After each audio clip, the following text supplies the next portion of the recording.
दोस्तों नमस्कार। आज लोकसभा में नेता प्रतिपक्ष राहुल गांधी हाथरस की दुष्कर्म पीड़िता के घर पहुंचे हैं। बुलगड़ी गांव में दुष्कर्म पीड़िता के पिता ने राहुल गांधी को चिट्ठी लिखी थी और ये कहा था कि सरकार ने जो वादे किए थे उनके परिवार को राहत के लिए, उनमें से कोई वादा पूरा नहीं हुआ है। उल्टे आरोपियों को जमानत मिल गई है। एक ही आरोपी को सजा हुई है इस मामले में। तो इसको लेकर चिट्ठी लिखी थी रेप पीड़िता के पिता ने। 4 साल पहले का बहुत ही चर्चित कांड था ये। पूरे देश को हिलाकर रख दिया था इस कांड ने। और इस घटना के बाद जो यूपी पुलिस का रवैया था वो बेहद शर्मनाक था।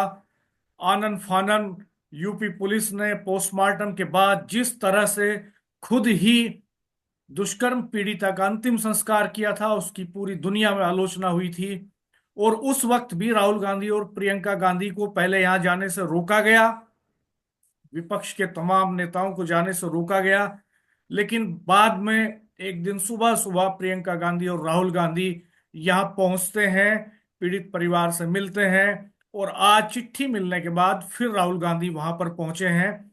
हमारे साथ वरिष्ठ पत्रकार राजेश शर्मा जी मौजूद हैं। हम इस पूरे कांड पर बात करेंगे और इस पर बात करेंगे कि विपक्ष के नेताओं का ऐसी घटनाओं के बाद जाना क्यों जरूरी है। और संभल में भी हमने देखा कि विपक्ष के नेताओं को जाने से रोका गया। जब भी कोई बड़ा कांड हो जाता है इस तरह का, कोई बड़ी घटना दुर्घटना होती है, तो सबसे पहले पुलिस की सारी कोशिश विपक्ष के बड़े नेताओं को जाने से रोकने की होती है। पहले हम देखते हैं राहुल गांधी का वो वीडियो जिसमें वो पीड़ित परिवार के घर पहुंचे हैं। एएनआई ने, न्यूज एजेंसी एएनआई ने इसे जारी किया है। मैं आपको दिखाना चाहूंगा। ये आप देख सकते हैं। तो ये आपने देखा कि राहुल गांधी जो है वो हाथरस के बूलगढ़ी गांव पहुंच गए हैं। वहां बहुत भारी पुलिस फोर्स तैनात है। दुष्कर्म पीड़िता के घर के बाहर जबरदस्त घेराबंदी की गई है और भारी सिक्योरिटी है। जी राजेश भाई साहब, राहुल गांधी पहुंचे हैं वहां। तो किस तरह से देख रहे हैं आप इसको कि क्या असर इसका होगा? क्या इससे पीड़ित परिवार को कोई राहत मिलेगी? या जिस तरह का बयान यूपी के डिप्टी सीएम ब्रजेश पाठक का आया है, उन्होंने कहा है कि राहुल गांधी उत्तर प्रदेश में आग लगाने आए हैं। डॉक्टर साहब, ये तो अच्छी बात है कि विपक्ष को फॉलो अप करना चाहिए। अगर विपक्ष किसी भी घटना का फॉलो अप करने लगेगा तो हमें लगता है कि फिर सरकारों की पोल खुलने लगेगी और रियल में फिर काम होने लगेंगे। फिर ये नहीं कहा जाएगा कि भाई जो वादा किया था वो वादा झूठा हो गया। डॉक्टर साहब, ये जो हाथरस की घटना है, दरअसल हाथरस में ये बूलगढ़ी गांव है। यहाँ दरअसल क्या है कि 14 सितंबर को ये घटना हुई थी। 14 सितंबर 2020 को ये आरोप था कि ये लड़की, दलित लड़की, अपने माँ और भाई के साथ जंगल में गई थी खेत में काम करने के लिए। और वहीं 4 लड़कों द्वारा इसके साथ गैंगरेप किया गया।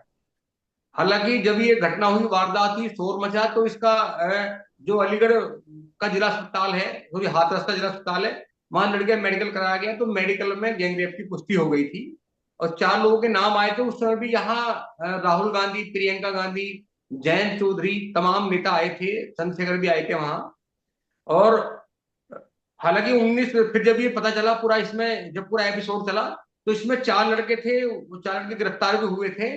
बाकायदा तहसीलदार की एक रिपोर्ट थी, ग्राउंड रिपोर्ट, उसमें दिखाया गया था, नक्शा बना था पूरा, कि जो होता है ड्राइंग डिक्लेरेशन, कि यहाँ पे ये घटना हुई थी।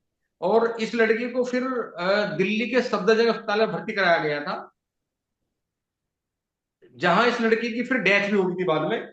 29 सितंबर को इस लड़की की डेथ हो गई थी। और बड़ा आरोप ये था कि जब डेथ हुई थी, डेथ के बाद में परिवार की मर्जी के बिना पुलिस ने इस लड़की का अंतिम संस्कार कर दिया था। इस बात को लेकर बहुत ज्यादा घमासान मचा और बहुत विवाद हुआ। और इसके बाद ज्यादा लोगों में गुस्सा आया विपक्ष ने। तो उस समय सरकार ने, चूंकि 4 आरोपी थे उसमें, 4 आरोपियों को जेल भेजा था। फिर बाद में ये कहा विपक्षी ने, विपक्षी दलों की मांग थी कि प्रदेश की जो पुलिस है उससे इंसाफ नहीं मिलेगा, ये जांच सीबीआई को ट्रांसफर होनी चाहिए। तो फिर ये जांच सीबीआई को ट्रांसफर हुई थी 11 अक्टूबर को, और इसकी जांच होनी शुरू हो गई थी। मैं एक बार बता दूं कि जो इसमें आरोपी थे, इसमें इसमें जो आरोपियों के नाम थे, एक रामू नाम था, एक लवकुश था, एक रवि था और एक संदीप था। ये 4 आरोपी थे। जब सीबीआई ने जांच की, जांच के बाद में अपनी चार्जशीट सबमिट की, तो कोर्ट ने जो माना, एक संदीप नाम के लड़के को इसमें आरोपी मानना था। वो इस समय वो हत्या का उस पर दोष साबित भी हुआ, उसे उम्र कैद की सजा सुनाई गई। बाकी जो आरोपी रामू, लवकुश और रवि थे, इन्हें फिर बहाल कर दिया गया था। साथ में बड़ी कार्रवाई भी हुई थी अक्टूबर के महीने, अक्टूबर में। उसमें यह था कि जब 29 और 30 सितंबर को लड़की को बिना परिजन के विश्वास में लिए, बिना बताए पुलिस ने संस्कार कर दिया था। जब विरोध हुआ तो उस समय के वहां के एसपी थे विक्रांत मीर, सीओ थे राम शब्द, और प्रभारी निरीक्षक थे दिनेश कुमार वर्मा, एसआई थे वहां जगबीर सिंह और हेड कांस्टेबल थे। इन सबको प्रदेश सरकार ने सस्पेंड कर दिया था। और उस समय बड़ी सरकार ने घोषणा की थी कि जो पीड़ित परिवार है, पीड़ित परिवार को वो मकान बना के देंगे और परिवार में एक नौकरी देंगे। अब हाल में जो जानकारी मिली, सुनने में आया है कि जो लड़की के पिता हैं उन्हें भारी सुरक्षा दे रखी है। उनका ये कहना है कि भाई 4 साल हो गए, अभी तक जो सरकार ने जो वादा किया था कि उनका मकान बनाएंगे, अभी तक उनका घर नहीं बनाया गया, उन्हें कोई नौकरी नहीं दी गई। और उनके 3 और बेटी हैं, वो घर में कैद हैं, कहीं बाहर, उनका कोई रोजगार नहीं है। और इस समय स्थिति ऐसी है कि भूखे मरने के कगार पर है, कहीं कोई वादा पूरा नहीं हुआ। तो ये 2 जुलाई को बताया गया, ये चिट्ठी लिखी थी। और ये चिट्ठी के बाद में आज राहुल गांधी वहां गए हैं, तो मौके पर गए तो देखा होगा जाके क्या हो रहा है। राणा जी, एक अच्छी बात है विपक्ष की, चाहे विपक्ष कुछ भी हो, जब सरकार कोई इस तरह की घोषणा करती है और वहां विपक्ष के नेता जाते हैं, तो विपक्ष के नेताओं को फॉलो अप भी करना चाहिए। क्योंकि जब विपक्ष के लोग जाते हैं तो सरकार कुछ सोचती है, और सरकार डरती भी है कि भाई जो हमने वादा किया है वो वादा निभाया जाए, नहीं तो विपक्ष ये कहेगा, जो जो सदन है, चाहे विधानसभा हो चाहे लोकसभा हो, कि भाई सरकारें झूठ बोलती हैं। हालांकि ब्रजेश पाठक जो प्रदेश के डिप्टी मुख्यमंत्री हैं, उनका बयान भी आया है, मैं देख रहा था उनका बयान। उन्होंने कहा है कि राहुल गांधी हाथरस में आग लगाने जा रहे हैं। लेकिन इस सवाल का जवाब उनके पास नहीं होगा कि जब 4 साल पहले घोषणा की थी कि पीड़ित को मकान दिलाया जाएगा, पीड़ित के परिवार को नौकरी मिलेगी, क्या रहा उस वादे का। जी डॉक्टर ये साहब। ये राजेश भाई साहब, मैं थोड़ा सा फ्लैशबैक में ले जाना चाहूंगा। इस माह 2020 की घटना थी ये, सितंबर जी जी 2020 की, 14 जी जी सितंबर जो आपने तारीख बताई। 35 ढाई जी साल में 35 लोगों की गवाही हुई, 70 सुनवाई हुई इस केस में, और 2 जी मार्च जी 2023 को इसका फैसला आया। लेकिन कोर्ट में केस टिक नहीं पाया। पुलिस ने इतनी कमजोर केस डायरी तैयार की इस केस की, 3 आरोपी रिहा हो गए और एक पर जो है गैर इरादतन हत्या का दोष साबित हुआ, उसे उम्र कैद की सजा सुनाई गई। रेप या गैंगरेप का आरोप कोर्ट में साबित नहीं हो पाया। इन तारीखों के बीच में 14 सितंबर 2020 और जब फैसला सुनाया गया इसका 2 मार्च 2023, इस 2.5 साल के अंतराल में इन 2 तारीखों के बीच की कहानियों पर दैनिक भास्कर के रवि श्रीवास्तव ने ग्राउंड रिपोर्ट की थी पूनम कौशल के साथ। और उस ग्राउंड रिपोर्ट में उन्होंने कई सवाल खड़े किए। उन्होंने एक सवाल ये खड़ा किया कि कोर्ट ने लड़की का मरने से पहले दिया हुआ बयान नहीं माना, क्यों नहीं माना। दूसरा सवाल, क्या पीड़ित लड़की के साथ रेप या गैंगरेप हुआ था। तीसरा सवाल, कोर्ट ने आरोपियों को हत्या के आरोप से क्यों बरी कर दिया। इन 3 सवालों को लेकर के रवि जो है हाथरस के चंदपा थाने के बूलगढ़ी गांव में पहुंचे, जहां की पीड़िता रहने वाली थी। ये गांव दिल्ली से 200 किलोमीटर दूर है, और यूपी की राजधानी लखनऊ से इसकी दूरी 400 किलोमीटर है। और रवि ने लड़की के परिवार से, वकील से, आरोपियों के वकील से, आरोपियों से भी बात की। और आरोपियों के घर पे वो जब गए तो वहां ज्यादा बात नहीं की लोगों ने। उन्होंने कहा कि घर पे नहीं है, बाहर गए हुए हैं। पीड़ित लड़की का जो घर है वो आरोपियों के घर के बिल्कुल पास में है, 10 कदम की दूरी है। सीआरपीएफ वहां तैनात थी। सीआरपीएफ ने सिक्योरिटी के लिए एक बंकर भी बना रखा था।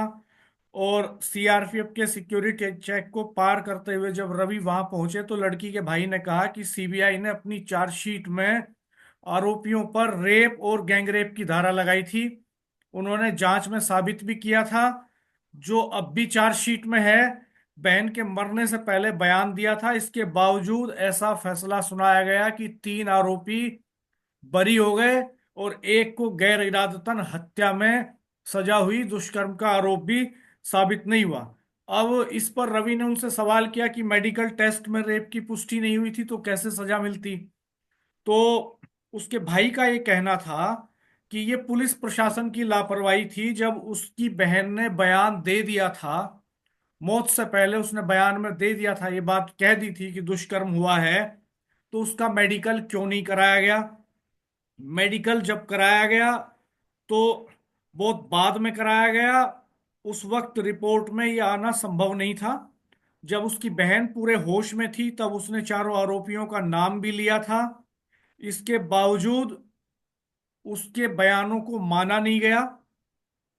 भाई का कहना है कि ये इंसाफ नहीं है जहां पीड़ित की कोई बात ही नहीं हुई। और उन्होंने, लड़की के भाई ने यह भी कहा कि पहले हमें डराया गया, धमकाया गया, आगे भी हमारी जान को खतरा है।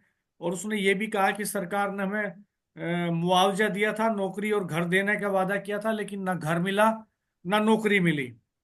2.5 साल से, भाई ने कहा कि हम 2.5 साल से घर में कैद हैं, छोटे छोटे बच्चे हैं, उनकी पढ़ाई बंद हो गई है।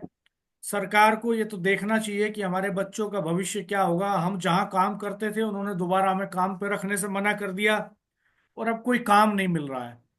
किस तरह का दंश झेल रहा है पीड़ित परिवार। और अब मजबूरी में उन्होंने राहुल गांधी को चिट्ठी लिखी, और 14 मार्च 2023 की इस बातचीत में रवि, दैनिक भास्कर के रवि श्रीवास्तव को, पीड़िता, दुष्कर्म पीड़िता के भाई ने यह भी बताया कि उसकी बहन की अस्थियां घर में रखी हुई हैं, जब तक इंसाफ नहीं मिलेगा हम अस्थियां विसर्जित नहीं करेंगे। हम 2.5 साल से झेल रहे हैं लेकिन कोई देखने वाला नहीं है। खाने कमाने के साधन बंद हैं, जो मुआवजा मिला था उसी से घर और कोर्ट का खर्चा चल रहा है। बहुत बड़ी बात है ये कि दुष्कर्म पीड़िता की अस्थियां उन्होंने विसर्जित नहीं की। अभी का अपडेट मेरे पास नहीं है, लेकिन कल ही एक ऐसा और केस हुआ है जिसमें एक शख्स ने, एक एआई, आर्टिफिशियल इंटेलिजेंस के इंजीनियर ने, जो बेंगलोर में जॉब करते थे, पत्नी के उत्पीड़न से तंग आकर के, फर्जी मुकदमों से तंग आकर के, और जुडिशियरी के सिस्टम से तंग आकर के आत्महत्या कर ली। और उसने लिखा, वो लिखते हैं उसमें कि मेरी अस्थियों को विसर्जित ना किया जाए तब तक जब तक मुझे न्याय ना मिल जाए, इंसाफ ना हो जाए, सलाखों के पीछे ना चले जाएं दोषी, तब तक मेरी अस्थियों को विसर्जित नहीं किया जाए। और जो है, अगर जरूरी हो, अगर इंसाफ ना मिले तो अस्थियों को गटर में डाल दिया जाए। जी राजेश भाई साहब, तो बहुत ही डॉक्टर साहब गंभीर सवाल है। देखो, और आप देखिए, मैं कुछ और फैक्ट्स यहां पर आपको इस केस से रिलेटेड बताना चाहूंगा। ये जो बेंगलोर के इंजीनियर का कल का केस है, सुभाष का, जिसमें उनकी पत्नी के साथ उनका विवाद हुआ, और पत्नी ने उनके ऊपर केस कराए। बेंगलोर में जॉब करते थे, जौनपुर की उनकी पत्नी थी। 120 तारीखें इस केस में लगती हैं। बेंगलोर से जौनपुर तक जाने में वो 1 घंटे का 62 मिनट का वीडियो रिलीज करने के बाद, 24 पेज का सुसाइड नोट लिखने के बाद, बाकायदा एविडेंस के साथ, तब वो इंजीनियर आत्महत्या करता है। और वो एक्सपोज कर देता है पूरे जुडिशियल सिस्टम को, पूरे पुलिसिंग के सिस्टम को। वो लिखते हैं कि 120 तारीखें लगी, बेंगलोर से जौनपुर तक आने में 2 दिन का समय लगता है।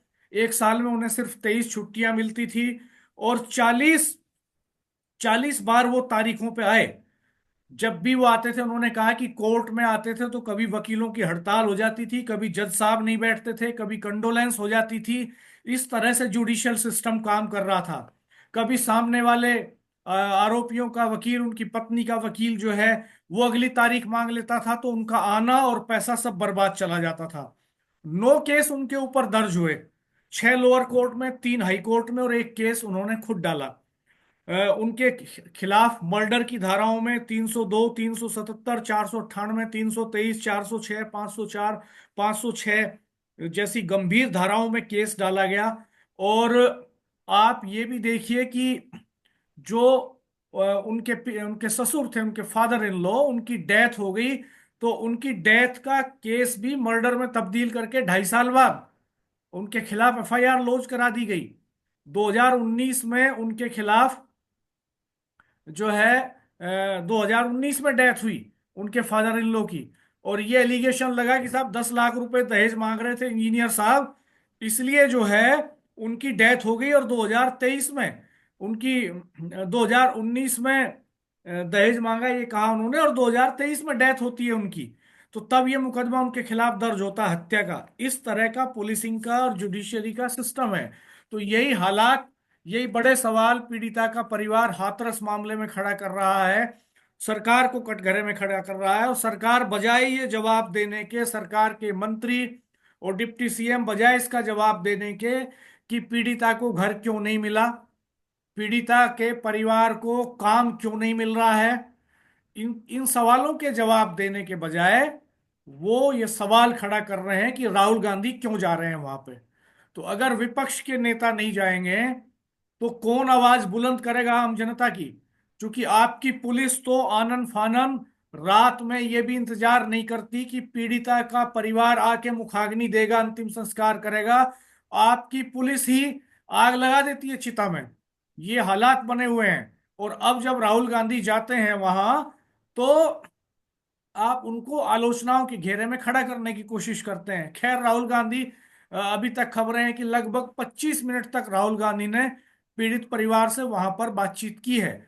अब इसके बाद राहुल गांधी उनकी मांग को पार्लियामेंट के लेवल पर रेज करेंगे, मीडिया के सामने प्रेस कॉन्फ्रेंस करेंगे, यूपी सरकार को चिट्ठी लिखेंगे या मोदी जी से बात करेंगे, ये देखने वाली बात होगी। और क्या राहुल गांधी के इस विजिट के बाद पीड़ित परिवार को इंसाफ मिल पाएगा? जी राजेश भाई साहब। डॉक्टर साहब, ये जो तमाम प्रमाण जो आपने दिए हैं, जब हम अतुल सुभाष की बात करते हैं, जो इंजीनियर बेंगलोर में, जो इंजीनियर जिन्होंने सुसाइड किया है, आप बताओ, जब इतने सारे प्रमाण साथ में होते हैं, कहीं ना कहीं लगता है कि सिस्टम में बहुत गहरा छेद है। इतना गहरा छेद है कि चार दूसरा साल बड़ा पहले एक बड़ा लड़की। सवाल ये भी है कि डाइंग डिक्लेरेशन को नहीं माना गया। पीड़ित पक्ष की बिल्कुल बिल्कुल। पीड़ित पक्ष जो है वो हाथरस के कांड में पीड़िता ने बयान दिया था कि 4 लड़कों ने दुष्कर्म किया। उन चारों लड़कों के नाम बताए गए थे। 3 लड़के बरी हो जाते हैं उनमें से, उसके डाइंग डिक्लेरेशन को भी नहीं माना गया। जबकि जबकि न्यायालय का ये कथन है, और ये है कि अगर डेथ से पहले कोई अपना बयान देता है तो उस बयान को सत्य मान लिया जाता है। इससे बड़ा कोई बयान नहीं होता है जो बयान देने के बाद मर जाए तो ये माना जाता है कि वो सत्य है। लेकिन इसके पीछे कौन कौन ताकत थी? अब उन्हें ये, जब उन्होंने कहा कि भाई ये जो गैंगरेप हुआ, पता चला कि बाद में जो आरोपी थे, 3 आरोपी बरी कर दिए गए। उसमें गैंगरेप को माना नहीं गया, लड़की के बयान को नहीं माना गया। और जब अंतिम बहस होती है तो बहस में ये वाला मामला ही समाप्त कर देते हैं कि लड़की के साथ तो गैंगरेप की घटनाएं नहीं हुई। तो और जो सरकार के द्वारा जो वादे किए जाते हैं वो तमाम वादे पूरे नहीं होते हैं। हमें लगता हालांकि है कि पीड़ित परिवार ने शायद इसलिए एक उम्मीद से विपक्ष से कहा होगा हालांकि कि काम तो भले ना हो, पर मैं विपक्ष को एक बार बता दूं। हालांकि इस मामले में आरोपी पक्ष के जो वकील मुन्ना सिंह पुंडीर हैं, उन्होंने ये कहा था कि पीड़िता का जो डाइंग डिक्लेरेशन है वो संदिग्ध है। जिस कागज पर बयान लिया गया उसकी भाषा पर, शैली पर भी शक है। उसकी लिखावट शक के दायरे में है। बयान दर्ज कराने वाले कोल के नायब तहसीलदार जो हैं वो, उन्होंने भी कोर्ट में कहा कि पीड़िता ने जो है दुष्कर्म का जिक्र नहीं किया था। इस तरह की बातें भी तो इसमें इसीलिए सामने आई हैं। इसीलिए जो 4 साल पहले सरकार ने जो वादा किया था कि मकान बनाएंगे, सरकार को लगाओ कि जो आरोप थे वो आरोप सिद्ध नहीं हुए। और आरोप सिद्ध नहीं हुए तो सरकार फिर मकान क्यों बना के देगी, परिवार में किसी की नौकरी क्यों लगाएगी? क्योंकि वो तो उस समय मकान बनाया जाता, नौकरी दी जाती। अगर ये जो जो आरोप था लड़कियां गैंगरेप का, अगर वो सत्य हो गया होता तो हमें लगता है कि सरकार ये करती। जी। इस बहुत मामले सारे में सीमा बहुत कुशवाहा पीड़ित परिवार की वकील थी। उन्होंने कहा कि पुलिस की शुरुआती लापरवाही की वजह से जो सबूत मिलने चाहिए थे और जो तथ्य सामने आने चाहिए थे वो आ नहीं पाए। यही वजह है कि मामला संदिग्ध अदालत में परिस्थितिजन्य साक्ष्यों के आधार पर चला, और जिसका लाभ जो है आरोपियों को मिल गया। तो राजेश भाई साहब, हमारा समय इस वीडियो का खत्म होने जा रहा है। मैं आपसे कंक्लूडिंग कमेंट चाहूंगा। डॉक्टर साहब, मेरा तो सवाल, मेरा मानना ये है कि जिस तरह सिस्टम में लगातार छेद हो रहा है, ये बहुत ज्यादा एक दुखद स्थिति है। क्योंकि अभी आपने बताया पूरा, इस समय पूरे दिन में सुर्खियों में है अतुल सुभाष के द्वारा की गई आत्महत्या। मतलब किस तरह प्रताड़ित किया जाता है, और जो हमारा कानून है, पुलिस है, वो किस तरह फैलाती है मामले को, सुलझाने के बजाय किस तरह उलझाती है। और बाद में फिर ये लगता है कि भाई सुसाइड करना ठीक है। वो जब जब लगता है कि कहीं से मुझे कोई उम्मीद नहीं है, तमाम लोग कांटों की तरह मेरे चारों तरफ लिपटे हुए हैं, जब परेशान होकर आदमी ऐसी कदम उठाता है। और मुझे लगता है कि जो जो परंपरा राहुल गांधी ने मतलब विपक्ष से शुरू की है, ये फॉलो होना चाहिए, विपक्ष के लोगों को जाना चाहिए। वो जाएंगे तो हमें लगता है कि सरकार की आंख खुलेगी, और सरकार जो अपने वादे हैं वो पूरा करेगी, और जनता का विपक्ष पर थोड़ा विश्वास बढ़ेगा। दोस्तों, कमेंट बॉक्स में आप भी बताइएगा आपका क्या कहना है। आप किस तरह से सोचते हैं इन सारे क्रमों पर, पुलिस और जुडिशियल सिस्टम के हालात पर। हमारे वीडियो को शेयर कीजिएगा, चैनल को सब्सक्राइब कीजिएगा, बेल आइकन प्रेस कर दीजिएगा, नोटिफिकेशंस ऑन कर दीजिएगा। धन्यवाद। नमस्कार।